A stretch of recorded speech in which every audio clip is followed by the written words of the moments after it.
Mabuhay at magandang araw po sa lahat, Kalambag viewers. Ang Kalambag NCR po ay nagbabalik para magbigay ng bagong kaalaman at pag-usapan ang mga nagbabagang issue at topic na sa ating bansa o mundo. Kamusta naman po ang lahat? Na-miss niyo ba kami? Sana po ay madami kayong matutunan ngayong araw. Ako po ay si Elisha Jumel Gallego at kasama ko po si Ate Mary at si Kuya Aki. Ang episode po natin ngayong araw ay ang continuation lang po ng previous one, kung saan ang topic natin ay hango sa International Women's Month na may temang We for Gender Equality and Inclusive Society. Para po sa introduction at additional information para sa episode na ito, andito po si Ate Meryl upang tayo bigyan ng pahapyaw sa ating usapan ngayon. Ate Meryl, the stage is yours.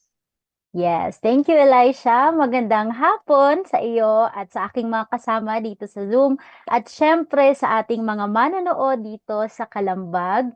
Isang hapon na naman po ang ating pagsasamahan. At kung natatandaan ninyo, last week kami po ang inyong nakasama. Kami dalawa ni Akim tsaka ni Riza. So ang pinag-usapan natin syempre no, is about celebration of this month. And last week, if I'm not mistaken, yung day ng celebration mismo. So that was the National Women's Day and the International Women's Day. So, at International Women's Month. So, ayun. Syempre, dahil layunin natin, no, na gamitin ang platform na ito, ang Kalambag, para pag-usapan, no, or makaparinig ng mga opinion, suggestion, or mga comments or ideas ng mga kabataan. Siyempre, ito ay hinggil sa ating topic or celebration, which is yun nga ang Women's Month. So, napag-usapan last week ang tungkol sa mga issues na kinakaharap ng mga kababaihan, no? Lalo na dito sa ating bansa. Ayan, i-recognize lang natin ang bagong dating natin na kasama. Hello, Rhea! Hello po. Sorry po I'm late, but fortunately I'm able to attend. Thank you po. Yes, syempre. Mamaya, mas maganda yung pag-uusapan natin and we'll hear more from you. So, ayun, balik nga sa napag-usapan last time is yung tungkol sa issues na kinakaharap ng mga kababaihan, lalo na dito sa ating bansa.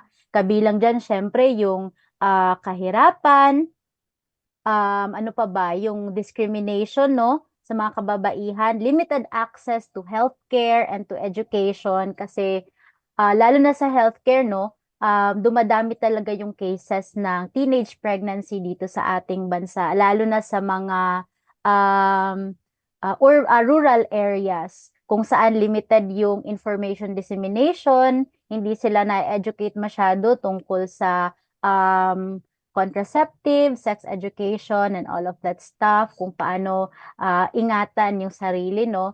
And syempre, limited din yung access ng mga ganon. Limited yung access sa contraceptives and even sa mga learning materials. So, ayun, nag-bring lang tayo ng light tungkol sa mga issues na yon para ma-realize natin na totoo at nangyayari talaga siya dito sa ating bansa. And syempre, isa pa sa napag-usapan last time is tungkol sa mga barriers na mga kababaihan pagdating sa workforce. So, syempre, andyan yung mga companies, no, na hindi natin alam kung bakit, pero hindi nila, may mga, ano ba, may mga sineset sila na mga rules na hindi sila tumatanggap ng mga kababaihan sa kanilang companies. And we don't know why, and we can't understand why, pero dapat hindi kasi dapat equal yung opportunities na binibigay sa mga kababaihan. Kasi kung kaya naman natin yung trabaho, 'di ba? Then why not? So, ayun yung mga napag-usapan. And nabanggit din ni Day Akim yung mga existing laws and bills. Tama ba, Day Akim? Yan, nakamute ka pa. Ay, hindi. Pakiulit Ayan. din. Pagkakata ko. Yung tanong ko lang, tama ba, di ba? Napag-usapan rin natin last time, yung tungkol sa existing bills, laws, policies, tungkol sa mga kababaihan. Ayan, hello? Ayan, naririnig ba ako? Ayan, no? Yes. So, napag-usapan natin last time na yung mga laws regarding sa tawag nito. Sa mga kababayan, of course, nandyan yung CCDAW, no? Yung tawag nito, Convention on the Elimination of All Forms of Discrimination Against Women.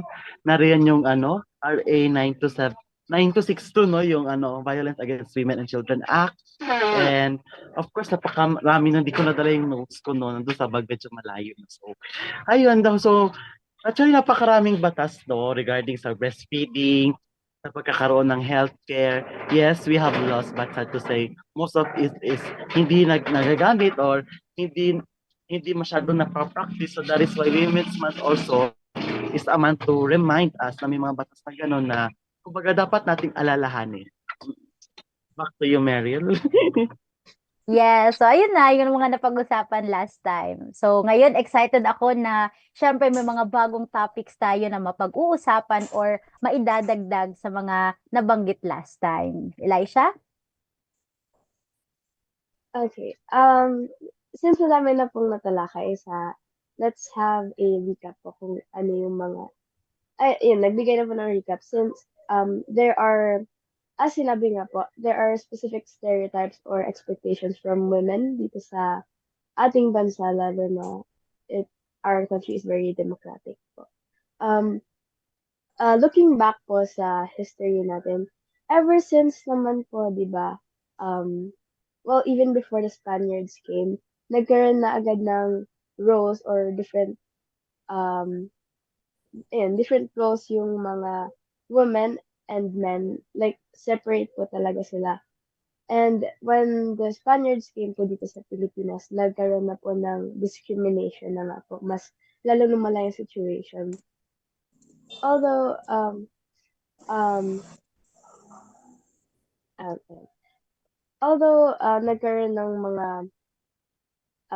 maraming changes as time passes, nagkaroon maraming changes. And yun nga po, nagkaroon na tayo ng mga batas and we're promoting equality na po for all. So, let's talk about yung mga hardships or mga problema na napag-uusapan ng mga naranasan ng mga kababaihan sa oras po sa time po natin ngayon. Let's talk about the beauty standards po na laging in-expect ng mga tao sa atin. Like, may, may mga expectations po sila, like yung hourglass body and stuff. And kapag wala ka pong ganon, parang i-discriminate nila, i-judge nila ikaw. Also that, let's take note na lagi tayong mga kabaihan, I know na lagi tayong ginajudge for what we feel. Like, we're the emotional part of the society and we're like a burden to men. So, ang question ko po sa inyo is, what do you think yung mga pwede natin baguhin sa society and life practices natin upang maiwasan po yung mga circumstances na to na may discrimination and stuff. Kayo po muna mauna, Ate Meryl. Okay, sige. Thank you, Elisha, no? So, siguro for me, magsisimula talaga yan sa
And Ayan, Elisha, we're back. Day Akim, we're back.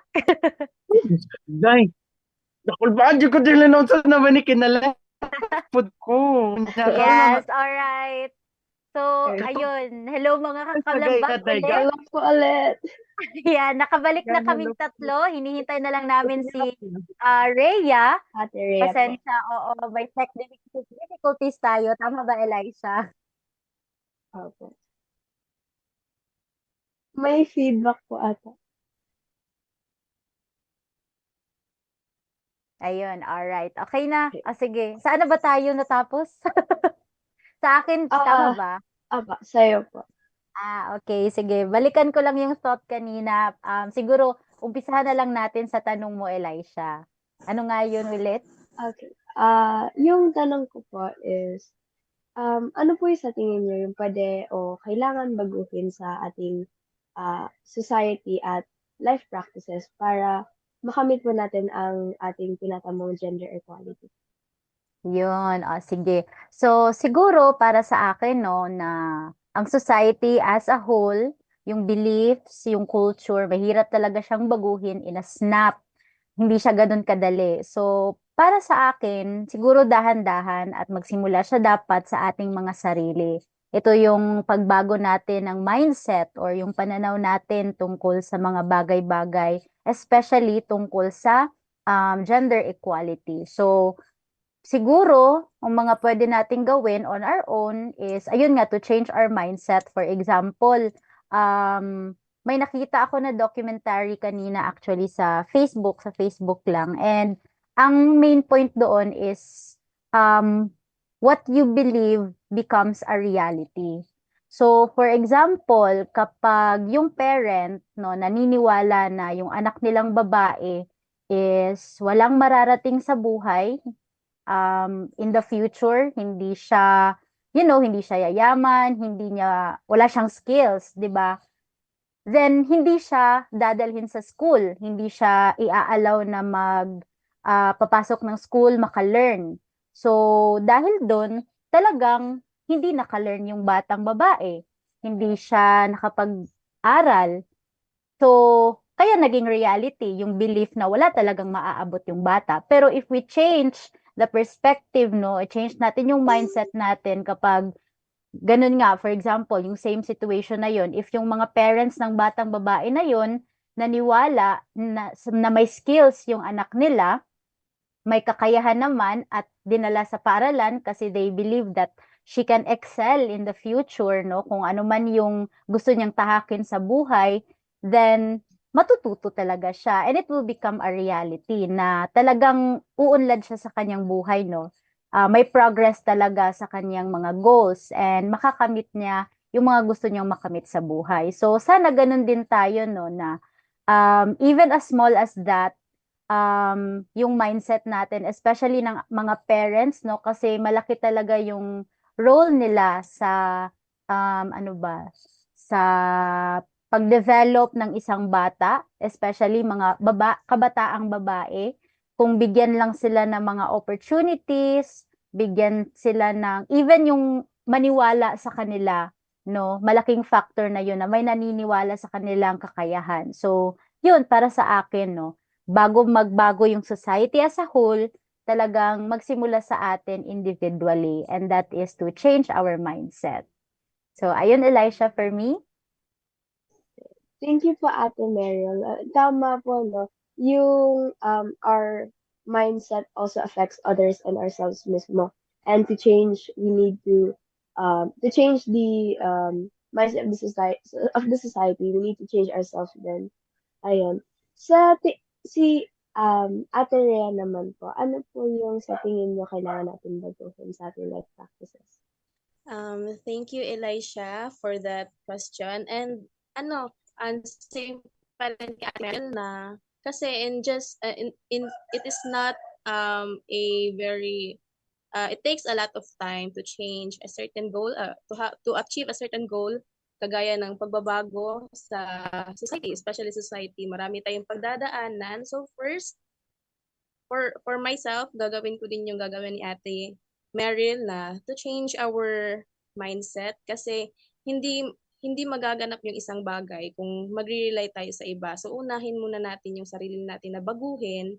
And because I believe kasi na kapag nakakahawa, contagious yung pagiging, yung mga bagay-bagay, contagious sa kapag nakikita mong gumagawa ng kabutihan yung kapwa natin, nahahawa tayo na gagawin din natin kasi parang for us, parang may umuudyok talaga na sundin natin sila, ganun kasi even sa negative na mga bagay, kapag uunahan tayo ng iba, parang natitend tayo. Kagaya din sa mga positive na bagay, to achieve na gusto mong makahawa sa iba, gawin mo din sa sarili mo para makatulong ka sa iba. Ayun. Ayun lang sa akin, Laisha. Ayan. Thank you po sa mga opinions, thoughts and opinions po. Since wala pa po si Kuya Akim, siguro ako din po, I'll um, ano ko din po yung naiisip ko. Ganun din po yung akin, yung kailangan mo muna baguhin sarili mo para magkaroon ka ng big impact. And connecting po sa yung mga sinabi niya, since babaguhin natin ang sarili natin, we need to imply them sa kapwa natin para ayun nga po, para maapektuhan po sila. Like, para siyang virus na kakalat, but in a good way. So, our actions also implies to the mindset and the actions of others po. Siguro po, let's talk about the next question po. Since we're celebrating Women's Month, bakit may Women's Month pero walang Men's Month? Bakit walang Men's Month? May Women's Day, may Women's Day, may Women's Month, pero bakit walang Men's Month? So, sino po gusto na mag-share po ng thoughts nila? Rhea, kaya mo na yan? Ate Meryl, I'm not ready. So, kayo po muna. Okay, sige, sige. Siguro, mas maganda siguro, no, kung sana may ibang side naman tayong mapakinggan, no? Side ng mga males kung anong tingin nila dito. Pero as a woman, no, ang sa tingin ko kung bakit may celebration talaga tayo, it's because to bring light nga yun sa mga issues na kinakaharap ng mga kababaihan in terms of equality. Kasi ang daming, ayun nga, ang dami nating mga potential, mga kababaihan na hindi namomold or hindi napapansin dahil sa discrimination, sa stigma ng society against us. So, that's why we celebrate the Women's Month to bring voice or to bring light into these situations, no? Para ma-realize ng mundo na, ay, may mga nangyayari nga talagang ganito and hindi siya tama. So, ayun, sa tingin ko. Kasi mostly talaga ng mga natin, no, kaya may walang gender equality. Kasi mostly, no, yung mga employment, education, and other na mga sectors ay more talaga siyang more in favor sa mga kalalakihan. That's why I think mayroon tayong special month para ma-discuss tong mga situation na to. Ikaw, Day Akim, ano sa tingin mo dun? Ayan, no, finally nakabalik ako. So, yung haba-haba ng position kanina, no, talagang pasensya na po, no, kasi talagang hindi maiwasan na magloko ang signal, no, Yes. but by the way, nasolusyonan naman. So, yes, no, I agree on Meryl. It is evident talaga that tawag na ito, na yung mga cases, no, ng mga harassment or any abuse, no, sa ating mga kababayan, na still evident, no. Nandiyan naman sa news, bakit naman tayo magbubulag?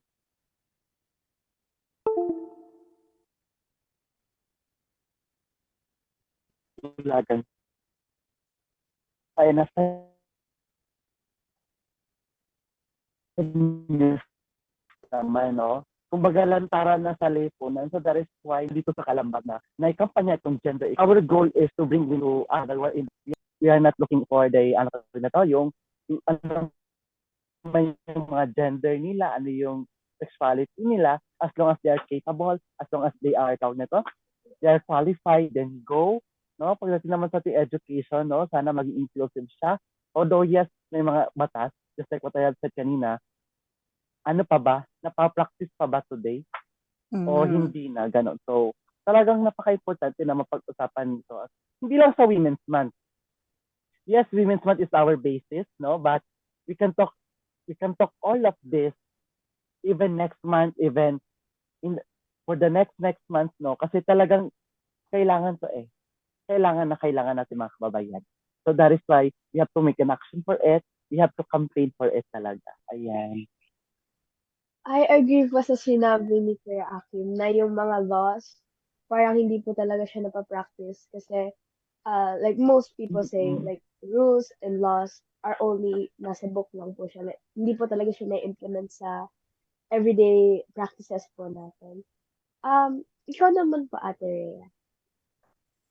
So for me lang kasi may Women's Month tapos walang Men's Month. Kasi for me, Women's Month is the celebration of yung pagbibigay pugay sa mga kontribusyon at tagumpay ng mga kababaihan sa henerasyon natin at sa society natin, because before alam naman natin na yung mga kababaihan ay oppressed, walang karapatan, they Mm-mm. are nananatili lang sila sa mga bahay nila, taking care of their children. I mean, for me, mas bibigyang tuon talaga ng mga tao yung Women's Month kasi nga babae, hindi lang babae lang.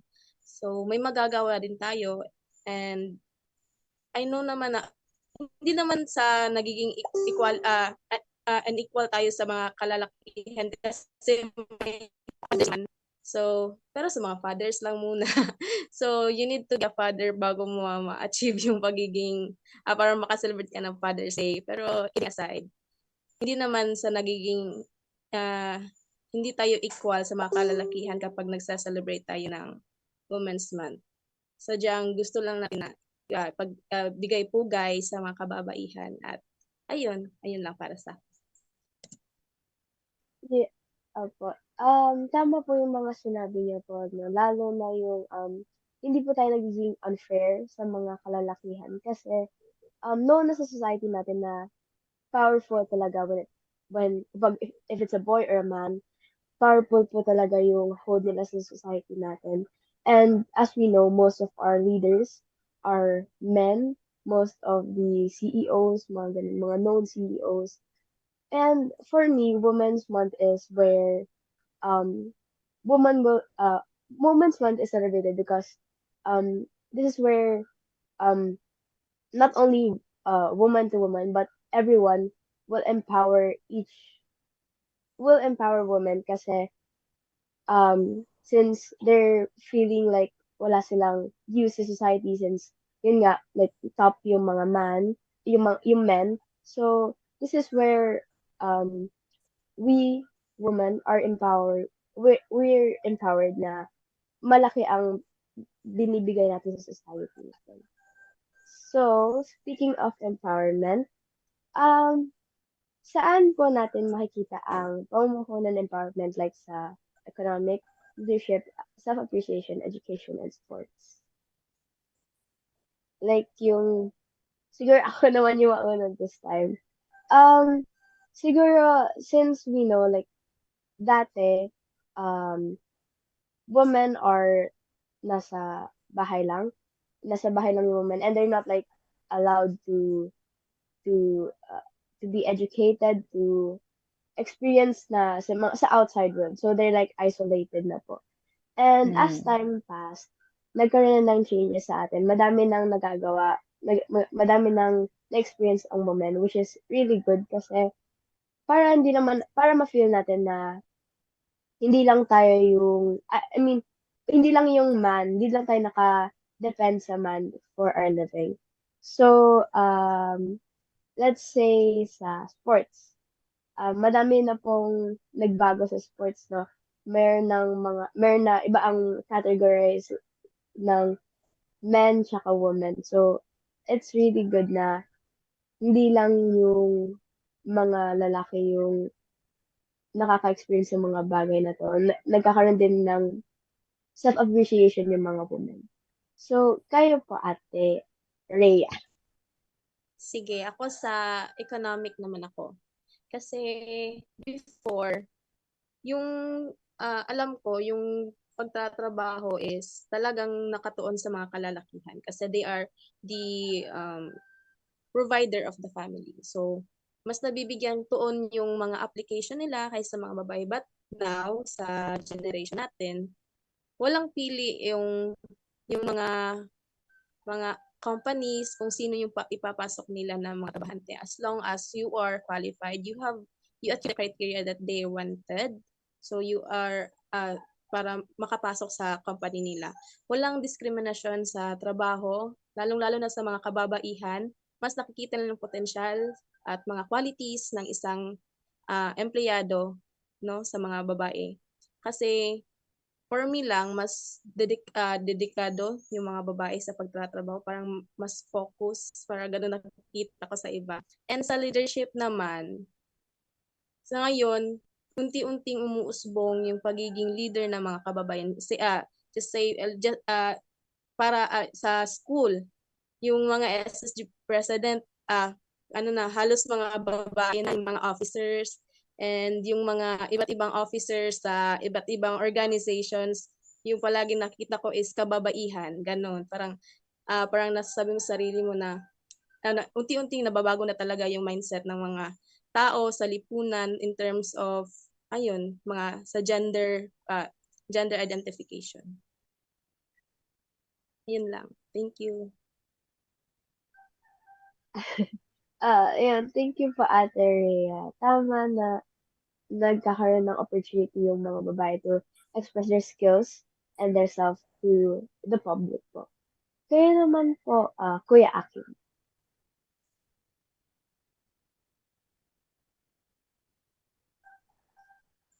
Nakamute. Nakamute ka. Nakamute ka, Day Aki? Pakiulit Ayan. dahil kasi parang medyo naghang talaga yung cellphone ko. Pakiulit nga po. Um, ano po yung mga, saan makita yung pamumuhunan empowerment na like sa economic, napag-usapan na po yung economic leadership and sports po. So, ano po yung pwede nyo may bahagi sa amin na na-imply yung empowerment po ng kababaihan? Sa akin kasi sa lahat di ba, we have economic, no? Yung sa employment pa rin, no? I think na-discuss to ni Daimeri last week, pero sige, babalikan natin, no? When regards in our empowerment of women, when it comes to, of course, hiring jobs, gano'n. Naalala ko kasi when it comes sa welding industry, no, very si babae, very qualified si babae talaga since yung capability nila to perform, no, in welding, no, na talagang very relevant or very demand sa Japan. Ayan, no. So kaya nga minsan maraming kumukuha ng mga welder and mostly babae na ngayon, no, dito sa university namin kasi yun yung mostly na nakakapag-upload and sila yung talagang kinukuha. Of course, doon pa lang may empowered na. Kasi doon pa lang is, yung mga babaeng welders natin na promote na. And when it comes to our sports, no, may na tayong mga panyag na mga babaeng sports na tawag nito na mga patuloy na talagang kumbaga binabandera yung bansa natin. And of course, sa lahat sa independent industry, of course, pageantry, no? Kasi talagang dito papasok si misconception when it comes sa sa misconceptions of sa mga babae na sumasali ng mga pageant, ganon. They're just for beauty, they're just for speaking, but they don't know the reality is kumbaga, kumbaga yung mga beauty queens natin, they are also bringing the advocacy to change the world, ganon. So, sige, balik tayo namin, tayong Pia Spark, no, na talagang nag-promote ng gender equality sa ating bansa. Then we have Catriona Gray. Sila talaga yung mga mostly ng mga sikat, she advocates, education until now. No, yung free education for the children.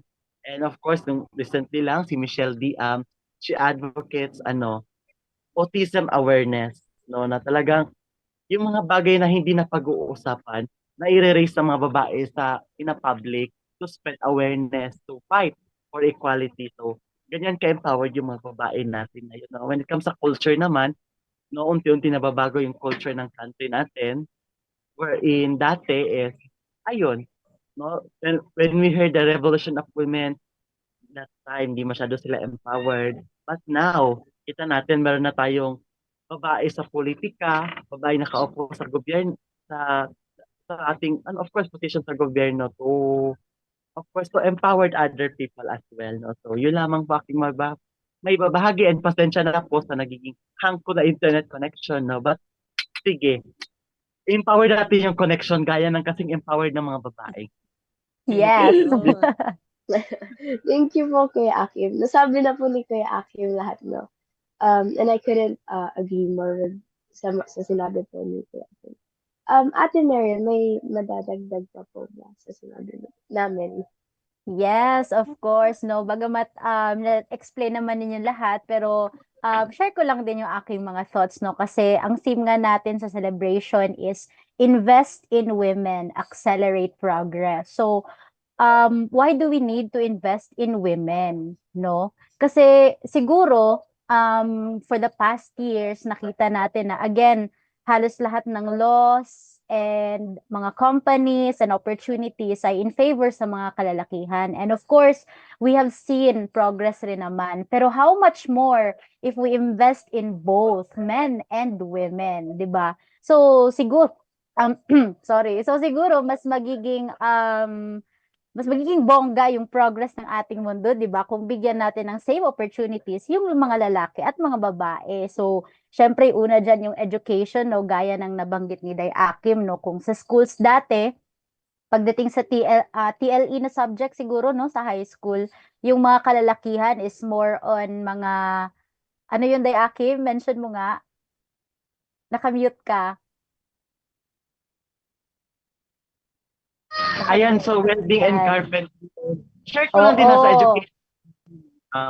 Oo, ganon. Welding, carpentry, ano pa ba yun? Yung more in talagang pangalaki din sa babae is housemaking, cookery, dressmaking, housemaking. Yes. Housekeeping na yun, housekeeping, ganon. Then, beauty care, massage therapist, ganon. Pero ngayon na parang unti-unti bumabaliktad yung word, parang ganon. Okay, back to you, Yes, Meryl. exactly. So ayun nga 'di ba pag high school, before ganyan yung mindset, no, na kapag lalaki ka doon ka sa mga panglalaki daw na mga ano ba, mga gawain, and kapag babae ka naman doon ka sa mga medyo soft lang na mga gawain, tailoring and all of that. Pero now we can see, especially in universities and colleges, no, we can see women nag-e-enroll sa engineering. We can see mga men na nag-e-enroll din sa midwifery. Kasi yun yung akala dati, kapag midwife ka, mga babae lang yung kayang gumawa nun or mas, ano ba, mas appropriate gumawa nun. So, ayun, unti-unti talagang nagbabago, and because na-empower yung mga kababaihan na to take up space, to take up the courses that they want, to pursue what they want in life. And of course, andyan din yung science and innovation. We can see more scientists na mga kababaihan. When before, akala natin mga kalalakihan lang yung may kayang mag-isip ng mga grabe-grabe at mag-invent ng mga stuff. So, now we can see through the pioneer women, no, na talagang bravely pinasok yung avenue na ganyan. Ayun, nakikita natin na kaya rin naman pala ng mga kababaihan. And in terms of innovation rin, actually, according sa andito na search ko, no, na according sa Forbes 2023 article, ang return on investment ng mga women-founded companies ay mas malaki yung percentage compared to their male peers. So, meaning, siguro, no, magaling din mag-handle pala ng mga businesses at magaganda rin yung ideas ng mga kababaihan, no? Kasi bakit ganun yung results? So, we can see talaga through data, no, na malaki rin yung potential talaga ng mga kababaihan. So, with that, sana mabigyan talaga sila ng equal na resources, no? Equal na resources and opportunities para yun, magawa nila yung mga gusto nila and walang barrier, no? Walang nagpipigil sa kanila to do something. So, mas maganda siguro kung ganun and mas magiging progressive talaga tayo, yung mundo. Nakamute ka? Ayun, Ayan. ayun po, tama po yung ano. Also, I also want to add na yung sa, as we know, we have like CEOs na really famous and very talented na men. Pero meron po silang mga wives or sisters or partners na nandun para sa kanila. And I also want to mention na yung ibang presidents, they have first ladies and most of the ginagawa nila came from the advices of the first ladies. And Actually, something that, Elisha, beyond that, wala rin sila kung wala yung mga yes kababaihan, po, yung mga apo, mama nila, 'di ba? apo, So, doon talaga nagsisimula talaga. apo. Sa sinabi mo naman po kanina yung sa mga universities, I really agree kasi most na like engineers, when you think about engineers, oh, boy yan. When you think about like designers, oh, girl yan. Parang we have to break the barriers nga po. We have to break it kasi there are really talented na men or women na pwede sila sa specific categories. I also want to make an example. Sa robotics, as we know, like, ano siya, engineering skills. Yes. Pero now, there are robotics competitions na they accept na, they accept boys and girls. And, sa previous school ko po, kasama po kami din. So, ayun. I just want to mention it. Let's go naman po sa, I think, meron pa po ba kayong gustong i-add na topic or you still want to talk about something po?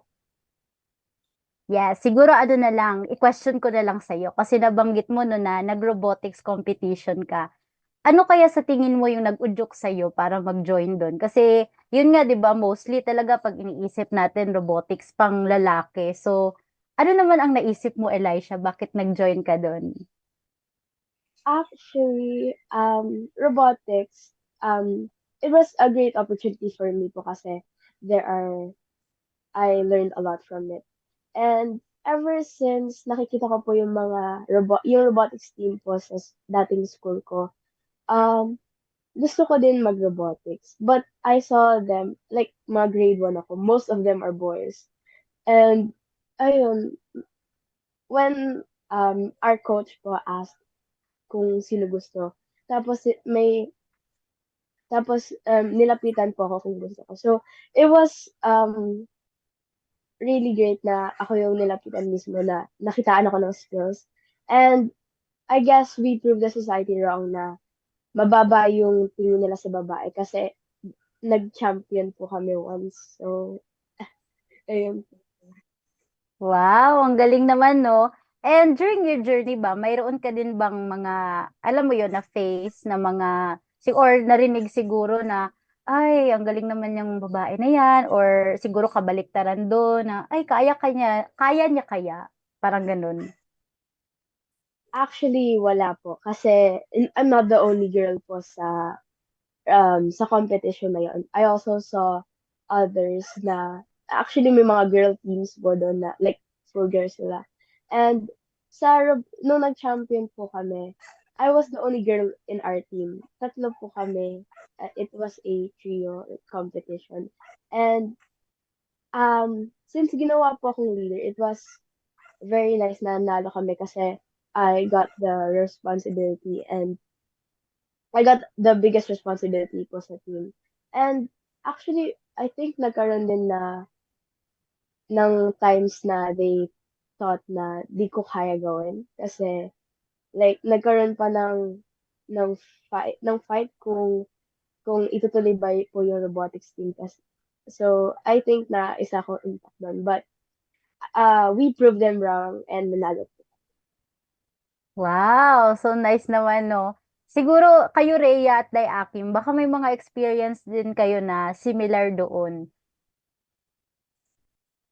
For me naman po, sa pagda-drive ng motor. Kasi kapag Wow. kasama mo yung lalaki, tapos tinabi kayo, siyempre pipiliin yung lalaki. But for now, mas parang may tawag diyan, may confidence yung mga kakilala ko na ako pa-drive. Parang nakaka-boost ng confidence na hindi lang lalaki yung marunong at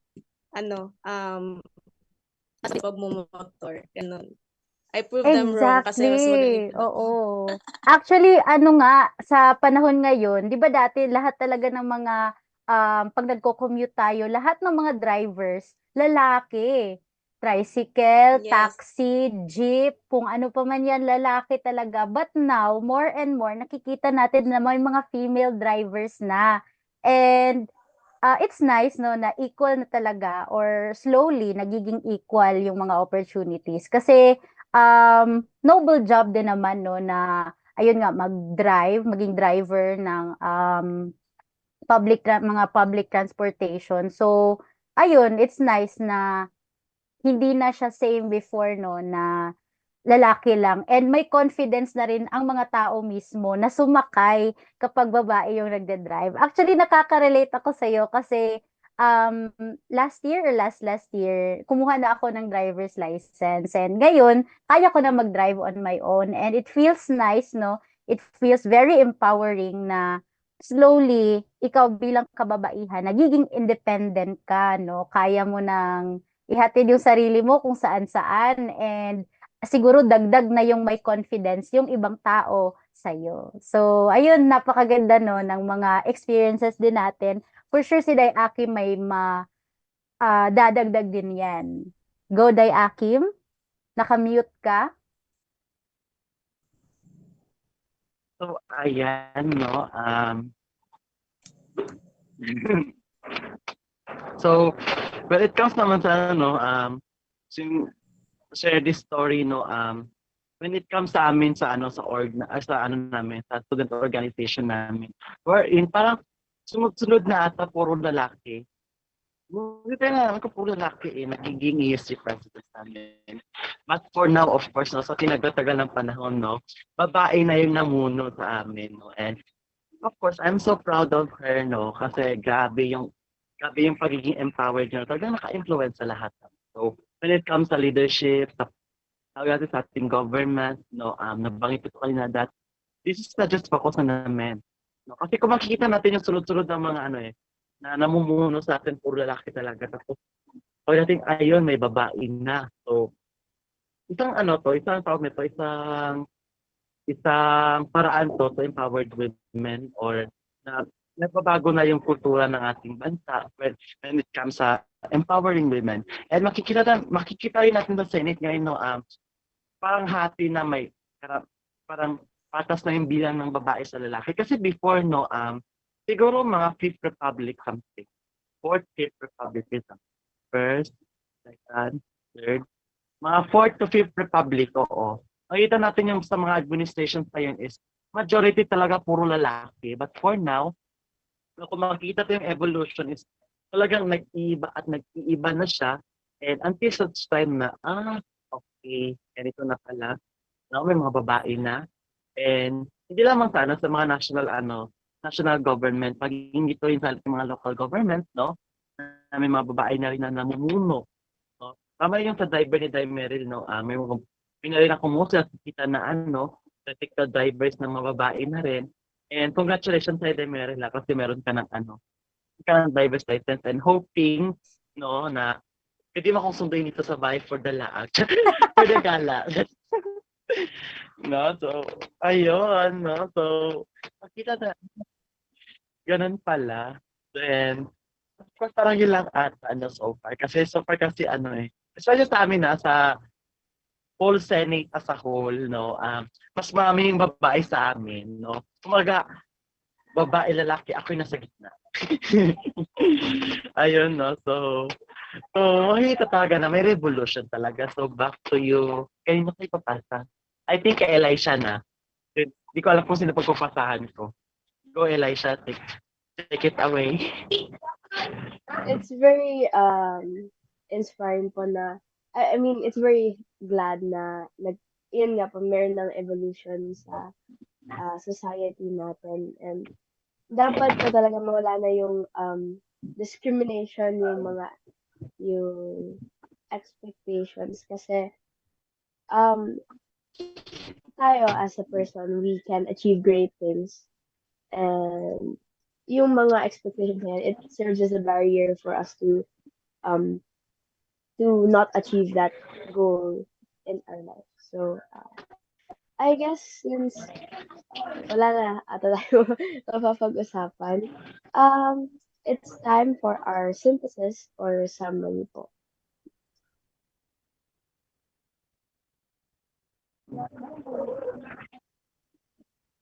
Okay, so synthesis, no?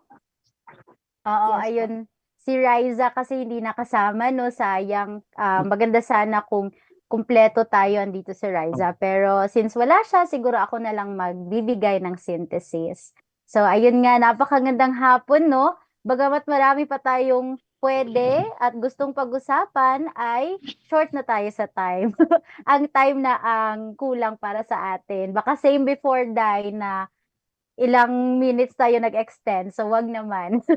Ayun. Alright. So, ngayong araw na ito, ang dami talaga nating napag-usapan, no? In relation sa celebration natin this month, which is the Women's Month. And mga napag-usapan last week is madami-dami rin. But now, nadagdagan natin yon kasi in terms of women empowerment talaga and bringing light to Women's Month, ang daming pwede pag-usapan kasi napaka-diverse ng topic. But anyway, what we have discussed today is of course yung mga kailangang baguhin sa ating society para makamit natin yung gender equality. Kasi nga na-mention natin last time yung tungkol sa mga issues na kinakaharap ng mga kababaihan.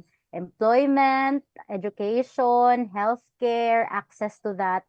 So, ano kaya yung pwede nating gawin, no? Ano yung mga actions na pwede nating gawin para ma-end na yung mga ganong issue. So, of course, unang-una talaga magsisimula sa atin mismo, no, yung mindset natin on ourselves, no, maniwala tayo na kaya natin, no, bilang mga kababaihan. And syempre, yung mindset ng mga nakapaligid sa atin ay unti-unti ring magbabago. And we call that actually the domino effect. Kapag may isa na ganito yung paniniwala niya, slowly it will ripple and it will impact, no? It will change the perspectives of others as well. So, ayun, after that mindset, no, ng each of us, of course, slowly talaga, no, mababago yung society. And pangalawa nating pinag-usapan is yung tungkol sa bakit nga ba may Women's Month pero walang Men's Month. So, ayun, na-discuss natin, no, syempre, it's to give honor to the women out there and, of course, women in us na yung mga contributions natin sa society, no, mabigyang pugay, and of course, to, again, give light or to give a voice, a platform for the women to share their thoughts and yung mga pagsubok nila in terms of gender equality para rin ma-call out yung mga practices, no, na hindi nagbibigay ng empowerment or nagbibigay ng discrimination, prejudice sa mga kababaihan, mga barriers, no, para ma-call out yun and mawala na talaga sa ating society para mas ma-empower yung mga kababaihan. And of course, we have also talked about kung saan ba talaga natin pwede ma-empower or mag-invest sa mga kababaihan. And of course, sa lahat ng bagay pwede naman. But we have mentioned specifically education, science and technology, innovation, yes. leadership, and sports. So, ang dami talagang avenues na pwede pag-invest, kung saan pwede natin mag-invest sa mga kababaihan. But as of now, sadly, hindi yan nakakamit. But we are doing this and we are talking about it because we foresee a future kung saan lahat ng yun ay mabibigay talaga sa mga kababaihan. So, yun lamang. And we are looking forward sa mga mapag-uusapan next week. Back to you, Elisha. Ayun po, sa sinabi niyo po, makakamit po natin yung future na yun kasi if there's a will, there's a way. And now, for the final announcement po, kay si Ate Rihanna naman. So ayan, for our announcements po, regular live po natin is Calambag, Inclination, and Senior City for the Calambag. We have Saturdays 1 p.m. to 2 p.m. Live stream sa Facebook and YouTube. Tapos sa Inclination naman is during Wednesday, 3 p.m. to 4 p.m. Same sa Facebook and sa YouTube. And for our Senior City, every Saturday, 7 p.m. to 8 p.m.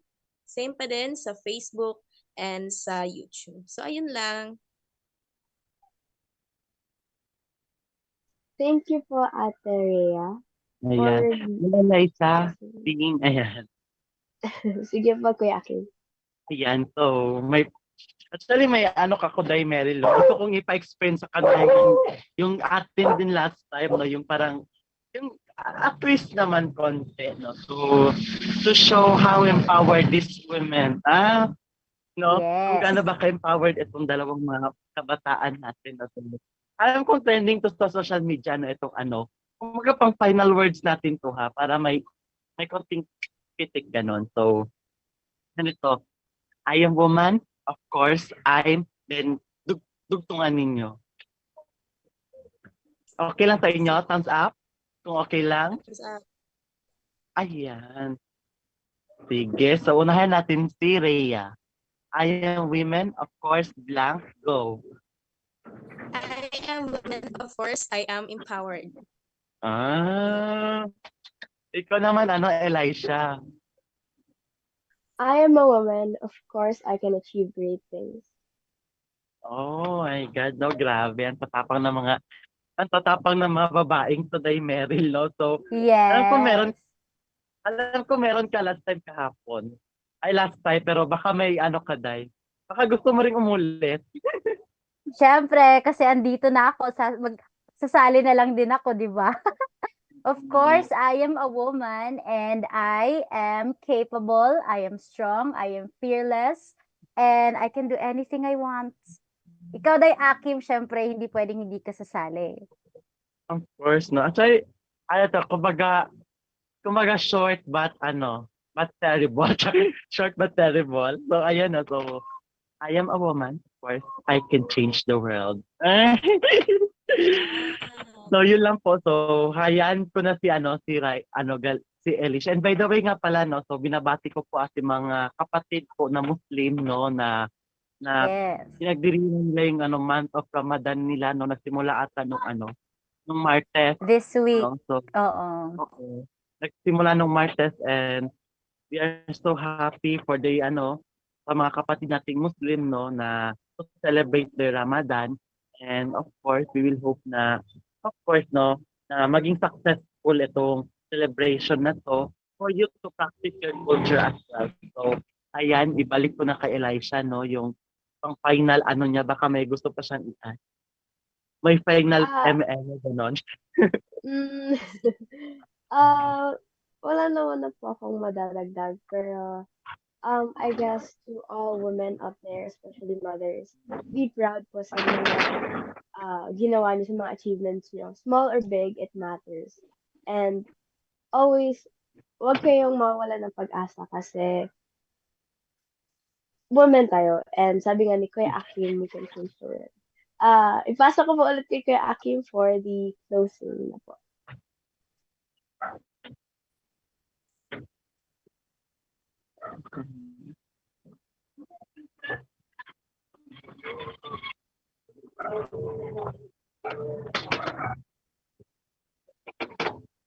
Okay, unstable ata no si Day Akim. So, siguro for final words, si Rhea na lang muna. Baka may mga uli kang mga announcements or baka may gusto kang pasalamatan, ganun. Sige po. Actually, this is my first time joining other Kalambag team. So, ayun po, I am Rhea from Team Kidapawan. So, I am from Sanyal Cruz National High School and I'm very thankful po na inaccept po yung wish ko na makasali kasi it is a nice it is a privilege na matakel yung about sa Women's Month. And baka kasi hindi maabutan yung turn namin sa Kidapawan about yung sa Women's Month. So ayun, pumasok ako. And for mga women's tuloy, yung mga tao bindi sa Kalambag, Inat Philippines, thank you po sa walang sawang suporta and sa mga viewers natin na always nakaabang at sa mga comment sa mga every person na naga-comment and sa mga viewers na ayun. Thank you po and always share our Kalambag video and enjoy our every Saturday episode. Yes, and before si Day Akim, no, ako na lang siguro muna. So, ayun, we're also very glad, Rhea, no, na nakasama ka namin ngayon. And, ayun, sa inyo din, nakasama ko kayo. This is a mixed, actually, na episode, no, mayroong member from Kalambag Kidapawan, from Pioneer, and of course, ang ating host ngayon, ang Kalambag NCR. So, hopefully, next week, no, panoorin pa rin natin ang Kalambag, tumutok pa rin tayo dahil ang makakasama natin is ang Kalambag Lakas, no, mga katutubong kabataan mula sa Zambales. Ay, dapat ba secret yun? Okay, anyway. Ayun, siguro sa akin, for final words is pasalamat sa lahat ng mga manonood natin and for this platform, Kalambag, for another time na ma-discuss yung tungkol sa very magandang topic is the Women's Month. So, sa lahat ng mga kababaihan, lalong-lalo na ang mga kabataang kababaihan, please maniwala kayo sa inyong mga sarili, no?